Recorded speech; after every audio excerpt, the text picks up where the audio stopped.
Second unit में प्रकृतिवाद के मूल सिद्धांत। अगर मूल सिद्धांतों की बात यहाँ पे हम करते हैं प्रकृतिवाद के, तो इसमें 9 मूल सिद्धांत दिए गए हैं। सबसे पहला जो दिया गया है, ये कह रहा है कि जो भी संसार का कर्ता है और कारण है वो दोनों खुद प्रकृति है। पहला मूल सिद्धांत ये है कि पूरे संसार का जो कार्य करने वाली या फिर कोई भी कारण बनता है तो उन दोनों को क्या है, वो प्रकृति है। क्योंकि प्रकृति जो है संयोग के तत्वों की रचना है। जो हमारे तत्व हैं उनकी क्या है, रचना है। क्योंकि यह संयोग की विघटन की एक निश्चित नियमों के अनुसार होती है। क्योंकि अगर आप जैसे पानी से बर्फ और बर्फ से पानी का बन जाने की प्रक्रिया प्राकृतिक परिवर्तन है।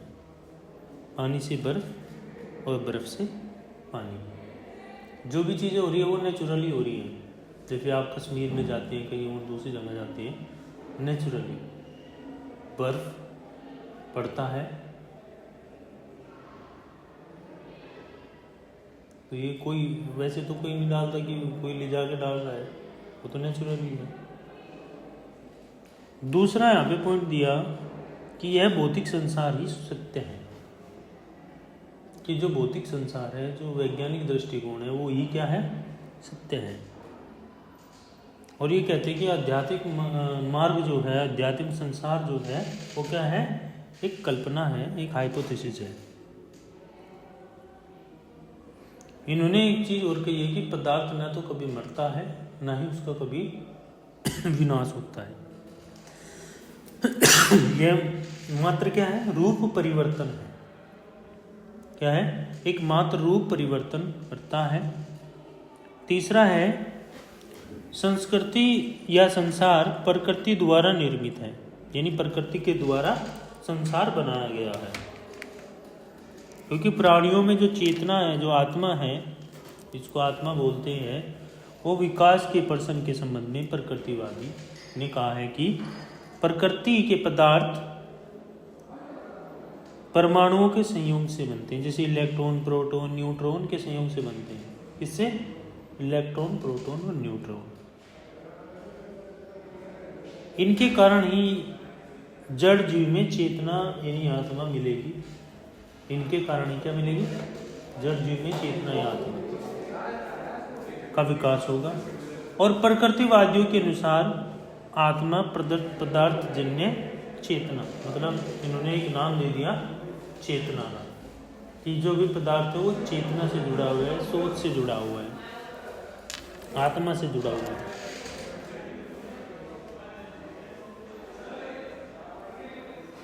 नेक्स्ट इसमें आ जाता है, जो 4th पॉइंट है, वो आ जाता है कि जो भी जैविक प्रकृतिवादी हैं, जो भी बायोलॉजिकल नेचुरलिज्म है, उसके अनुसार अगर हम यहाँ पे बात करें, जो मनुष्य का विकास है निम्न प्राणी से उच्च प्राणी के रूप में हुआ है। मतलब कि छोटे से, मतलब डेवलपमेंट क्या होता है कि छोटे स्तर से होगा और बड़े स्तर तक वो पहुँच जाएगा।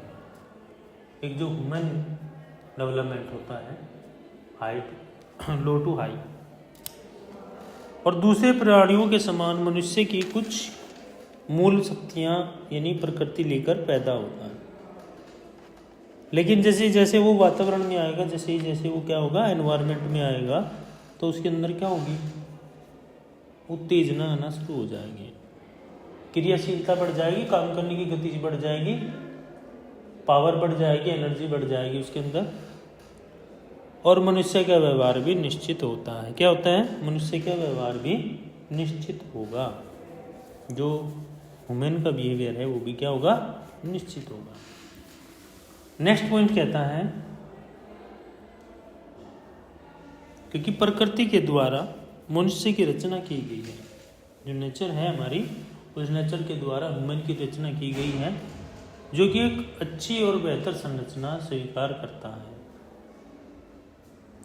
प्रकृतिवादी कहते हैं कि पशुओं की अपेक्षा मनुष्य में कुछ ऐसी शक्तियां हैं जो वह अन्य पशुओं से उच्च है। इसका प्रमुख कारण है मनुष्य की बुद्धि। आ गया ना, इंटेलिजेंस ही मनुष्य के पास, मनुष्य सोच सकता है, दूर तक सोचता है ना। इंटेलिजेंस जैसे एक तत्व, दो तत्व और तीन तत्व, तीन फैक्टर पर है ये। नेक्स्ट पॉइंट कहता है प्रकृतिवाद और दृष्टिकोण।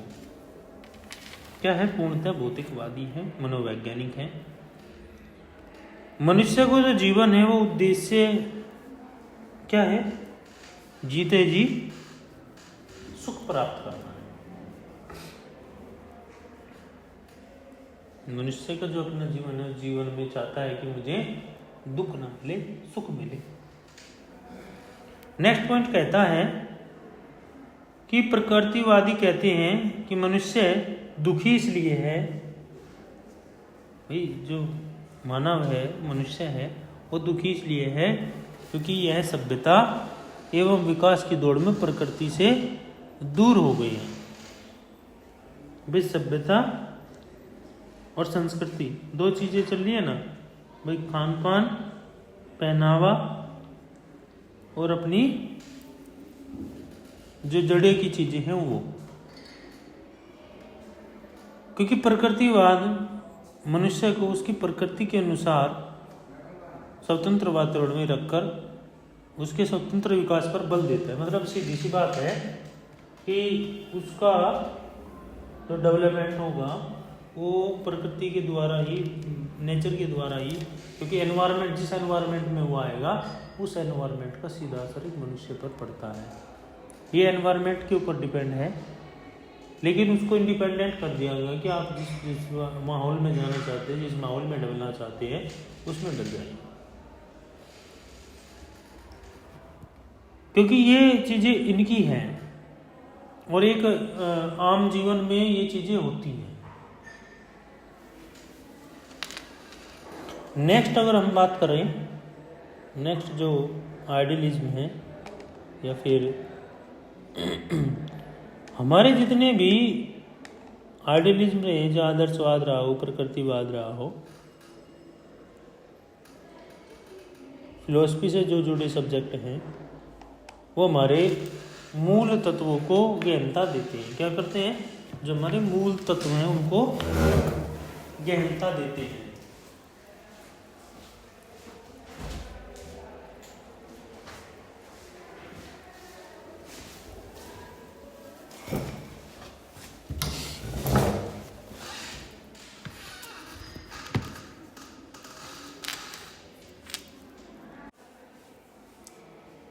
तो व्यवहारिकता के सिद्धांत में ही कहा कि एक तो जैविक और सामाजिक, यानी मनुष्य को क्या माना गया? एक जैविक और दूसरा सामाजिक जीव माना गया है। दूसरे में प्रयोग के आधार पर सत्यापित किया गया और उसको शिक्षार्थी के लिए जो भी सीख रहा है, चाहे वो स्कूल में है, कॉलेज में है, या फिर गांव में है, देहात में, आस पड़ोस में है, घर में है, वो उसके व्यवहार के ऊपर डिपेंड। कहते हैं ना कि एक बच्चे को हमने ना बहुत पढ़ाया और उसने PhD कर ली, सारी चीज़ कर ली, लेकिन उसके बोलने का तरीका, उसका व्यवहार क्या है? अलग है, अजीब सा है। क्योंकि कोई भी निरपेक्ष मान नहीं है।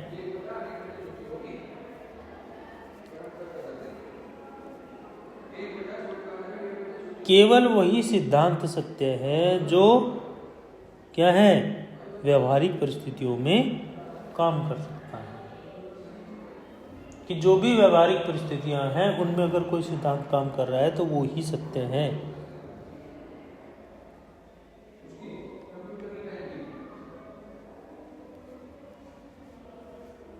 अब ये कह रहा है कि शिक्षण के तरीके भी हो सकते हैं। टीचिंग मेथड कह रहा है कि आप किस व्यवहार के आधार पर क्या चीज़ सिखा रहे हो।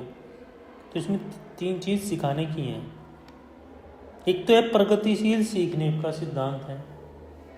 जिस हमने कोई काम शुरू किया ऑटोमेटिकली वो चीज़ उस पर हम काम करते जा रहे हैं, प्रोग्रेस करते जा रहे हैं। दूसरा है करके सीखने का सिद्धांत। किसी ने नहीं बताया, हमने खुद शुरू किया, हमने काम करना शुरू कर दिया, करके सीख रहे हैं। एक बार गलत होगा, 2 बार गलत होगा, 10 बार गलत होगा, 11वीं बार तो ठीक होगा। तीसरा है एकीकरण का सिद्धांत, मतलब एकत्रित करके चलो, इकट्ठा करके। तो ये 3 सिद्धांत है इसमें। अब व्यावहारिकता और शिक्षा के उद्देश्य क्या है भाई? एजुकेशन के भी तो ऑब्जेक्टिव्स हैं, कुछ एम्स हैं। सबसे पहला है व्यक्ति का सामंजस्यपूर्ण विकास। व्यक्ति ऐसा हो कि हर जगह अपने आप को एडजस्ट कर ले, अपने आप को एडजस्ट करने की वो करे, कोशिश करे, क्योंकि 90% तो कोशिश करनी चाहिए। दूसरा है निरंतर अनुभव। लगातार क्या है? अनुभव, एक्सपीरियंस, रेगुलर एक्सपीरियंस। और सामाजिक दक्षता, समाज के किन कार्यों में वो दक्ष है, कार्य करने में सक्षम है। तो ये शिक्षा के उद्देश्य हैं इसके।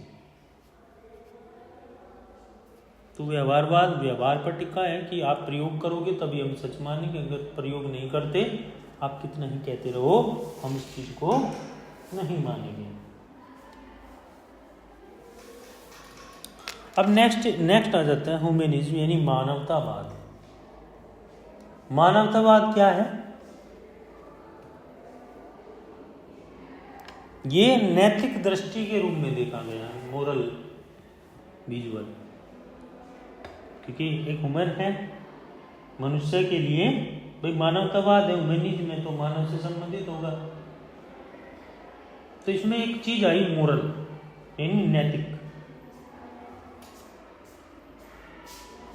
मतलब नैतिक मूलभूत मुद्दों को काम में लाया गया यहाँ पे, जो मनुष्य के लिए जरूरी हो। जहां दयालु, सहानुभूति, परोपकार सार्वभौमिक माना जाता है। क्यों माना जाता है? जैसे किसी को दुख हुआ, आप दयालु हो गए, आप उसने कहा कि पैसे दे दो, 100 रुपये, 50 रुपये, 150 रुपये, बीमार है कोई, तो क्या है? दयालुता। परोपकार कर रहे हो, सहानुभूति, ठीक हो जाओ, कोई बीमार है, आप कह रहे हो ठीक हो जाओगे, जल्दी ठीक हो जाओगे। परिवार में हमारे भी था कोई बीमार, तो इस तरह से था, जल्दी ठीक, क्या है? सहानुभूति। ये किसको मिली है? ये गुण मनुष्य को मिला है। और लेकिन वर्तमान में वो चीज क्या है? खत्म होती जा रही है। अब इसमें इसके बाद साथ साथ क्या चीज मिली है? दुख मिला है और यातनाएं मिली हैं। मतलब कि छोटे छोटे बच्चे काम कर रहे हैं होटलों पे, है ना, और मतलब कोई कुछ काम करा छोटे छोटे बच्चों से, किसके आधार पे? वो आर्थिक व्यवस्था ना हो पाना,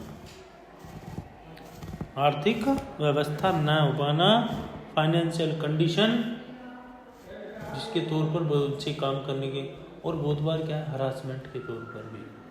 छोटे छोटे बच्चे 10-10 साल के, 11-11, 12-12 साल के।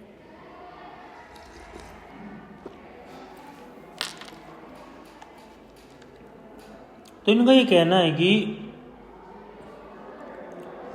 यातना भी, मतलब लिंग, प्रजाति, राष्ट्रीयता, धर्म के आधार पर कोई भेदभाव नहीं रखा जाता। मतलब अगर कोई आदमी पढ़ा लिखा है, अच्छा है, ठीक है, जो जात पात, धर्म वगैरह, इन चीज़ों को ज़्यादा टारगेट नहीं करता, तो क्या है? वो भेदभाव भी नहीं करेगा। क्योंकि अगर हमारे मूल्य अच्छे होंगे, हमारी सोच अच्छी होगी, बेहतर होगी, व्यवहार अच्छा होगा, तो स्वार्थ से अगर ऊपर उठ के किसी चीज के बारे में सोचेंगे, दूसरे के हित के बारे में कार्य करेंगे, तो मानव अर्थ मानव से घोषणा इसके मानव अर्थ की मानव के द्वारा ही घोषणा हो जाती है कि बहुत ही अच्छा व्यवहार है, बहुत ही अच्छी सोच है, बहुत ही अच्छे विचार हैं। मतलब कि एक दूसरे के काम आना।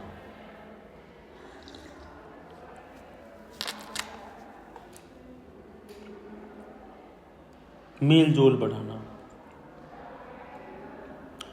और इंडिपेंडेंट रखना। ऐसे नहीं कंट्रोल, मनुष्य को कंट्रोल नहीं किया जाता। जो वुमेन है उसको कंट्रोल नहीं किया जाएगा। कंट्रोल किसको किया जाता है? जानवर को। तो कंट्रोल इसमें नहीं है, इंडिपेंडेंट, क्योंकि सबको एक अधिकार मिला है समानता का, स्वतंत्रता का, शिक्षा का, धर्म के विरुद्ध निरपेक्ष का अधिकार मिला है।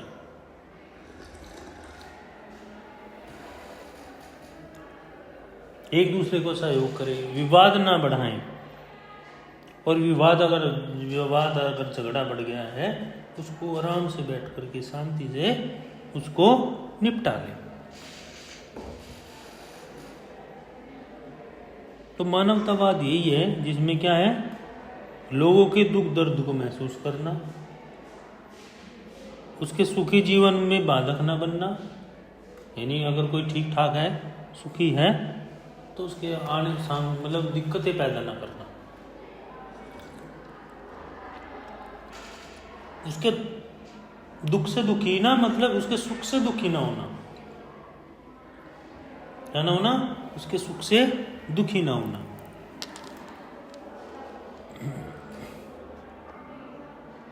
तो एक मैस्लो दार्शनिक शास्त्री हैं, मैस्लो, वो ये कहते हैं कि अगर मानव शब्द का प्रयोग, मानवता शब्द का प्रयोग अलग अलग रूप में किया है तो मानव ही मानव चिंतन का आधार है। ईश्वर जैसी कोई शक्ति नहीं है। ये ह्यूमनिज्म कह रहा है कि अगर मानव सर्वोपरि है, मानव चीजें अपने आसपास की चीज़ों को, दुख को, दर्द को सहन कर पा रहा है, एक दूसरे के साथ सहयोग कर पा रहा है, तो कोई शक्ति ऐसी नहीं है, ना ही कोई अति मानवीय नोट वास्तविक है जिससे इसे जोड़े जा सके।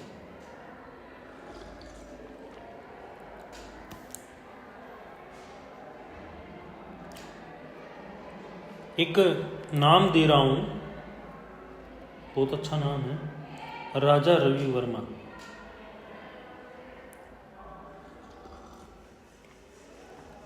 राजा रवि वर्मा, ये व्यक्ति ऐसा था, इसने सबसे पहले भगवान की मूर्त बनाई। क्या बनाई? भगवान की मूर्ति।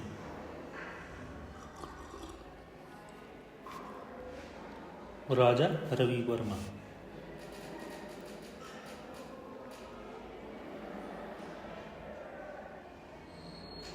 तो जो मानवतावाद है और प्रकृतिवाद है, ये दोनों एक चीज लेके चल रही है कि भौतिकवाद है, अध्यात्मवाद इतना नहीं है जितना मनाया जा रहा है, बताया जा रहा है।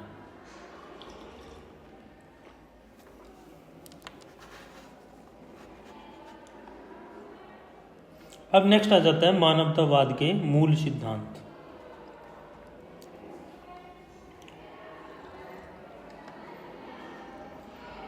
मानवतावाद को नई खोज के रूप में, नई न्यू रिसर्च के रूप में भी माना गया।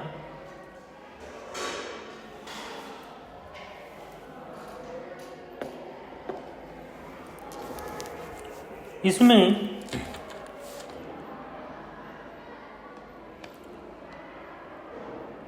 6 से 7 बिंदुओं पर बात की गई। सबसे पहला जो बिंदु है, यानी इस संसार की कोई नियामक सत्ता नहीं है, कोई फिक्स, कोई सत्ताधारी नहीं है उसका। अगर मानवतावादी की दृष्टि से बात करें,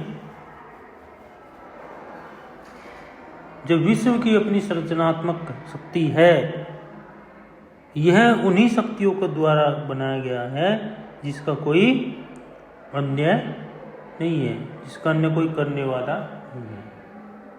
सिर्फ किसके द्वारा? ह्यूमन बींग्स के द्वारा, मनुष्य के द्वारा, मानव के द्वारा।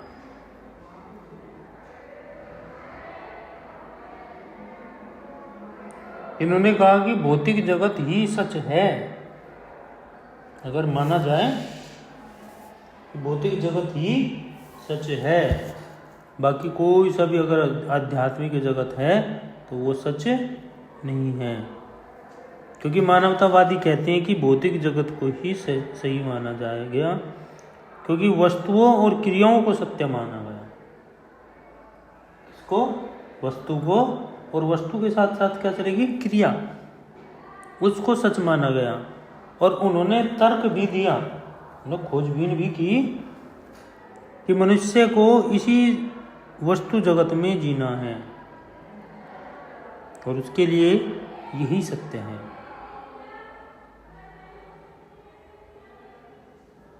क्योंकि सच तो सच है।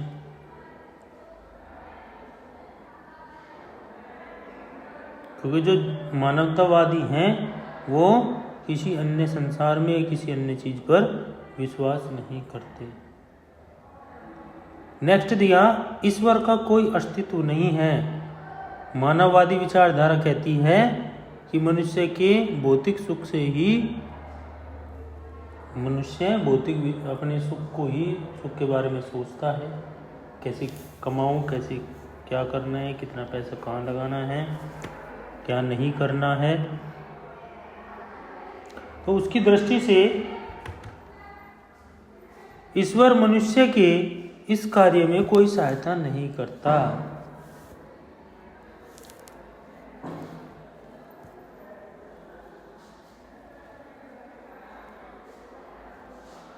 और इन्होंने साफ साफ कहा है कि ईश्वर नाम की कोई वस्तु नहीं है, उसका कोई अस्तित्व नहीं है।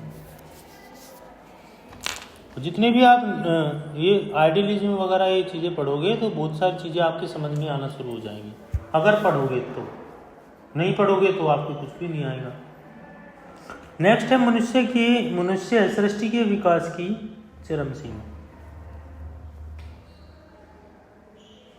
क्योंकि मानवतावादी विचारधारा कहती है कि मनुष्य का केवल साधारण, मनुष्य क्या है? एक साधारण जीव है और न कि मशीन, और विकासशील प्राणी है, रचनात्मक जीव है,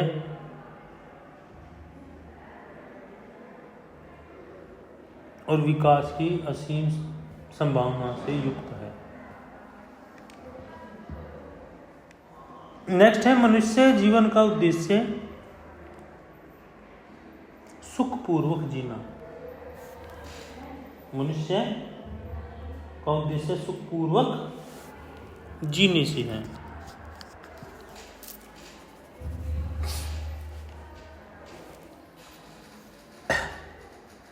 क्योंकि मानवतावादी ईश्वर और भाग्य पर विश्वास नहीं करते। क्या नहीं करते? जो मानवतावादी लोग हैं वो ईश्वर पर और किस्मत पर विश्वास नहीं करते, भाग्य पर विश्वास नहीं करते। क्योंकि ये मनुष्य के कर्म में विश्वास करते हैं कि मनुष्य जैसा काम करेगा उसका फल उसको जरूर मिलेगा। और इसकी दृष्टि में जो शारीरिक और बौद्धिक क्षमताएं प्राप्त है वो ही उसके विकास के मूल आधार हैं। कि शरीर के रूप, शारीरिक रूप से भी सक्षम हो और बौद्धिक रूप से भी अगर सक्षम है तो उसका ही डेवलपमेंट होगा। कोई किस्मत के भरोसे तो कोई भाग्य के भरोसे बैठा है।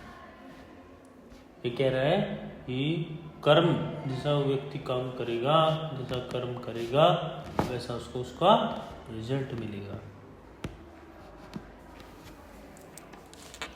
तो छोटा सा ये कॉन्सेप्ट है, इसमें और कुछ है नहीं इतना।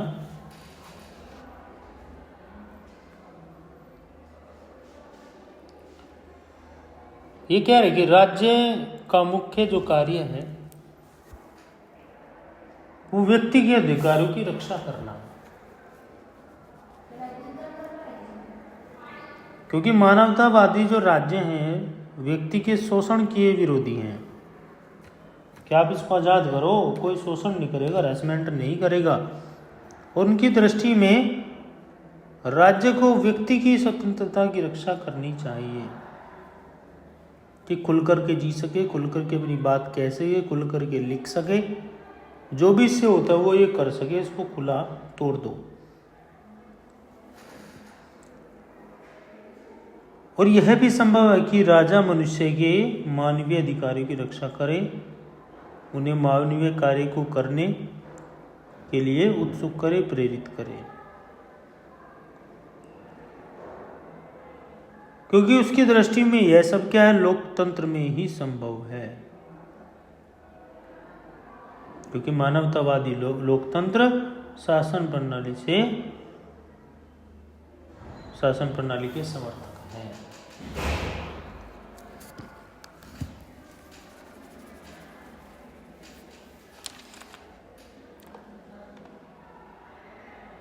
तो ये हमारा जो आइडियलिज्म है, नेचुरलिज्म है, पैरागोटिज्म है और ह्यूमनिज्म है, इनके बारे में एक बार पढ़ लेना।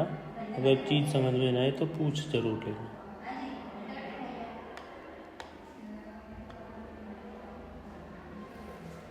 अब नेक्स्ट जो है वो 2.3 पर हम डिस्कस करेंगे थोड़ा सा।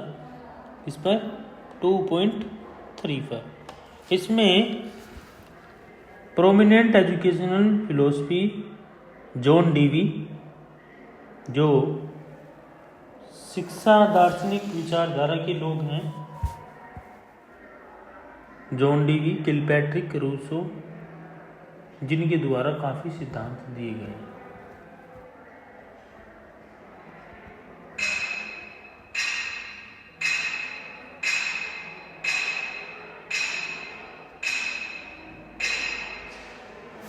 तो इसमें जॉन डीवी का परिचय है। जॉन डीवी क्या करते थे, किस व्यवस्था पर उन्होंने काम किया, इसमें बताया कि जॉन डीवी जो है उनका जन्म हुआ वो 1859 में हुआ, और वो उनका जो जन्म हुआ अमेरिका के वर्लिंगटन नगर में हुआ था, क्योंकि इन्होंने शिक्षा दार्शनिक संबंध पर काम किया, शिक्षा से संबंधित चीजों पर इन्होंने काम किया।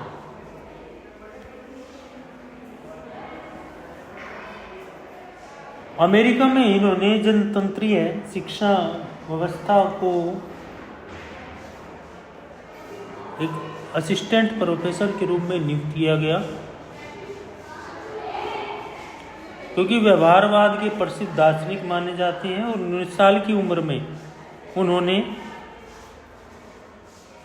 दर्शन शास्त्र में यानी फिलोसफी में सबसे अधिक अंक प्राप्त किए, और एक विश्वविद्यालय से, वर्मांट विश्वविद्यालय से बीए की डिग्री हासिल कर ली, मतलब एक प्रकार से 19 साल की उम्र में। इसके बाद वे शिक्षा स्तर पर काम करना और ज़्यादा तेज गति उन्होंने शुरू कर दी, और धीरे धीरे वे शिकागो विश्वविद्यालय में एक दर्शन शास्त्र का अध्ययन करते रहे। जैसे उन्होंने अध्ययन समाप्त हुआ, काम किया, उन्होंने शिक्षा शास्त्र को पढ़ाना शुरू कर दिया। एजुकेशन पेडागोजी को उन्होंने पढ़ाना शुरू कर दिया।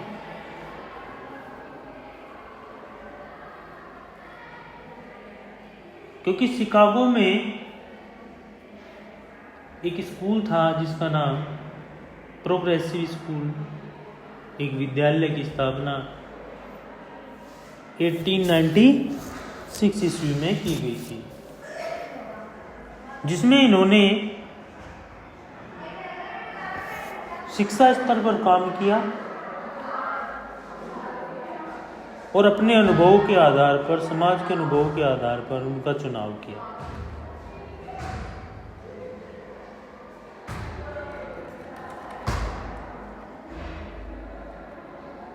क्योंकि जो इन्होंने डेवलपमेंट पर काम किया, शिक्षा पर काम किया, तो इन्होंने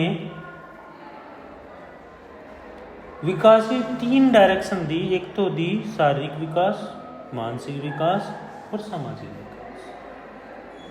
जॉन डीवी एक प्रसिद्ध मनोवैज्ञानिक और दर्शन शास्त्री हुए, इन्होंने 3 चीज़ों पर, 3 फैक्टर पर काम किया, शारीरिक विकास पर, मानसिक विकास पर और सामाजिक विकास पर।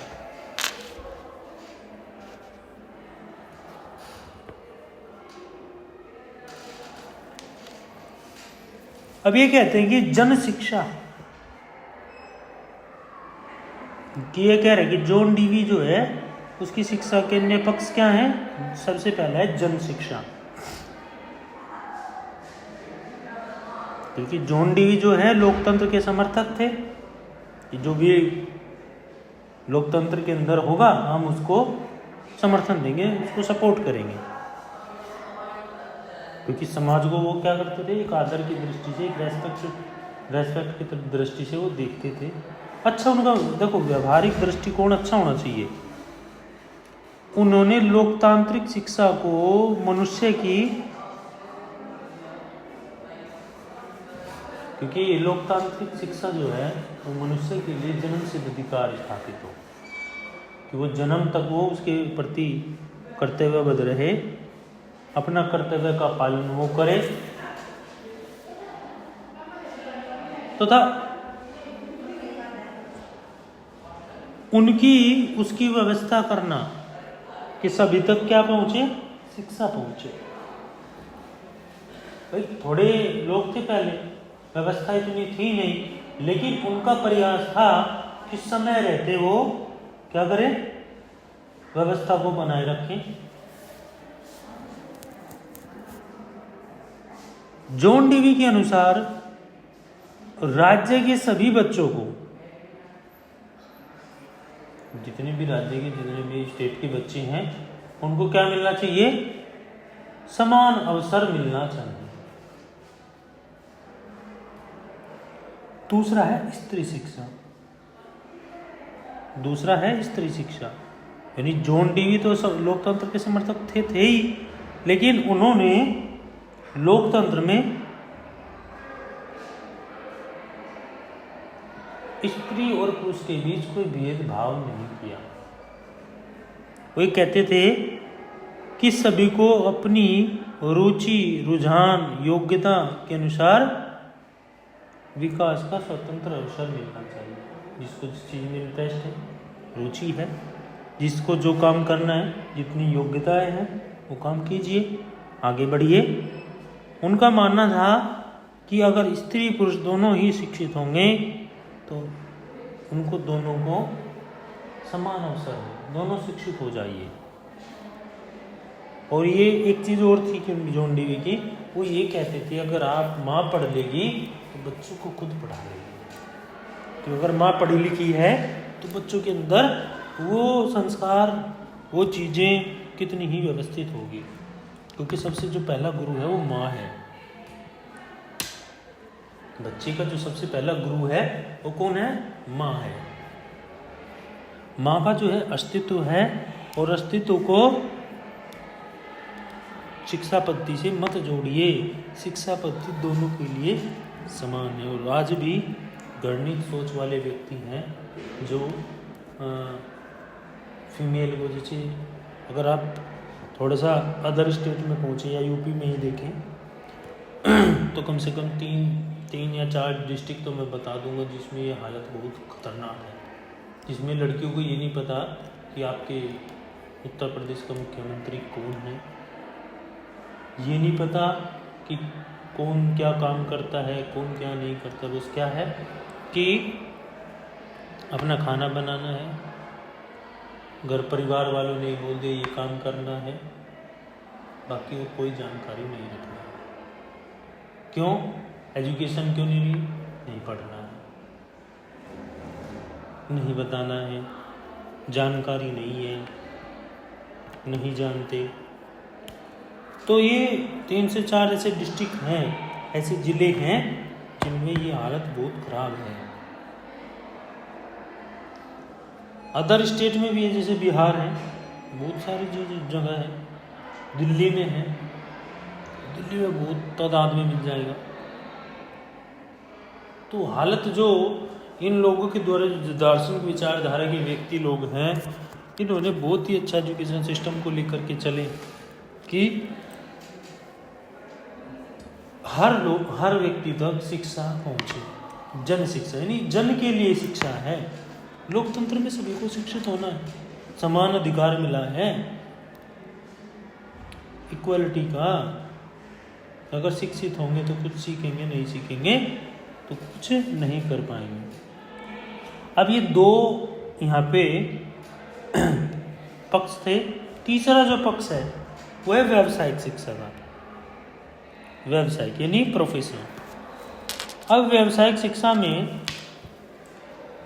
वो ये कहते हैं कि जो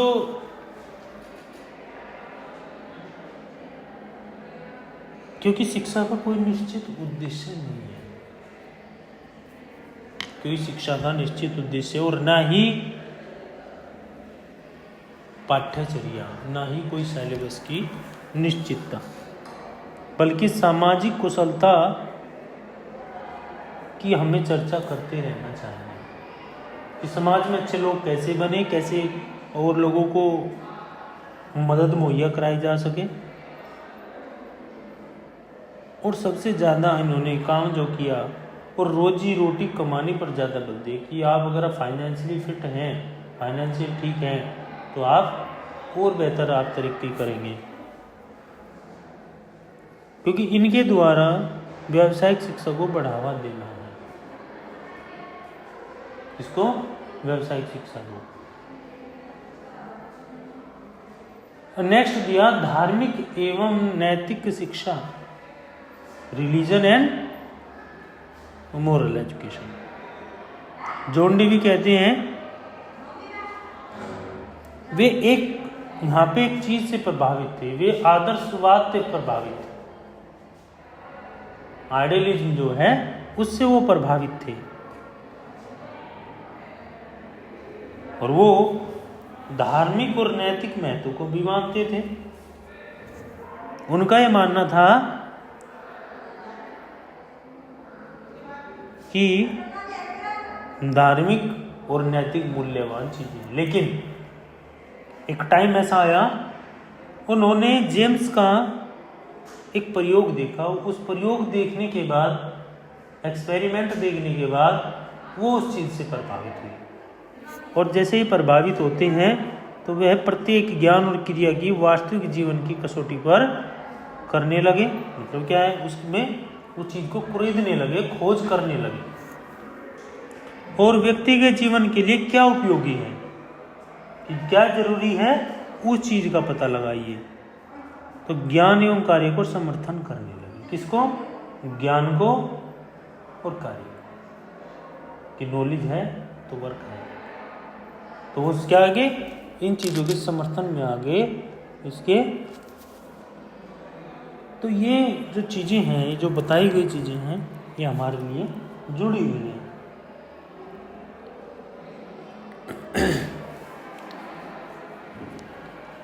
मंडे या ट्यूजडे में जॉन डीवी के अनुसार शिक्षा के उद्देश्य पे बात करेंगे कि जॉन डीवी के अनुसार शिक्षा का उद्देश्य क्या है। इससे पहले जो हमने कर चुके हैं इसके बारे में आपसे ट्यूजडे में थोड़ा सा पूछ लिया जाएगा। थोड़ा सा एक बार पढ़ लीजिएगा। आपके पास नोट्स हैं, नोट्स नहीं है तो उसको प्रिंट करा लें।